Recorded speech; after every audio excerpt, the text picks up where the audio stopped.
గారి హత్య కేసులో సుప్రీంకోర్టు దాకా వెళ్ళారు. అవినాష్ రెడ్డి బెయిల్ రద్దు చేసేయాలి, అట్లాగే మిగతా వాళ్ళ బెయిల్ రద్దు చేసేయాలని. అవన్నీ కింద కోర్టు చూసుకుంటుంది, మాకు అక్కర్లేదు ఇదంతా అని చెప్పి సుప్రీంకోర్టు చెప్పేసింది. ఇక్కడికే వచ్చింది. ఇప్పుడు ఇక్కడ న్యాయస్థానంలో పిటిషన్ వేసుకోవాల్సి వచ్చింది సునీత. సిబిఐ మేమేం చేయాలో మీరేమైనా చెప్తే చేస్తాం, మేము డైరెక్ట్గా చేయాల్సింది ఏం లేదని చెప్పింది. సునీత ఇప్పుడు దాంట్లో తన వాదన ఏంటి అన్నటువంటి, నువ్వు కావాలంటే కింద కోర్టులో చెప్పుకోమన్నారు. ఇప్పుడు కింద కోర్టులో ఏమేసిందంటే, అసలు మా నాన్న చచ్చిపోయాడని జగన్కి ఎవరు చెప్పారు, భారతికి ఫోన్ ఎవరు చేశారు, ఇది తెలియాలి.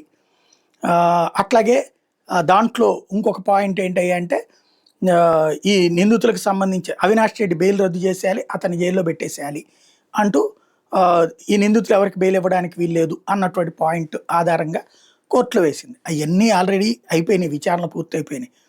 వాస్తవంగా తేలాల్సిందల్లా నిజంగా చిత్తశుద్ధి ఉండి వాళ్ళ నాన్న ఎవరు చంపారో తేలాలంటే దస్తగిరి అనే దగుల్బాజీని నమ్మడం మానేసేసి ఒరిజినల్ విషయం బయటపెట్టాలి. అట్లా ఒరిజినల్ విషయం బయటపెట్టే ఉద్దేశం ఆమెకు కూడా ఉన్నట్టేం కనిపించటం లేదు.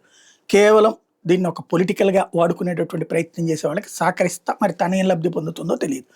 బేసిక్గా అయితే వివేకానంద రెడ్డి కేసులో అసలు దోషులు ఎవరయ్యా అంటే, ఆ వ్యవహారంలో డాక్యుమెంట్ ఏదైతే మిస్ అయిన డాక్యుమెంట్, ఆ మిస్ అయిన డాక్యుమెంట్ ప్రస్తావన లేకుండా జాగ్రత్త పడతా సాగుతున్నది.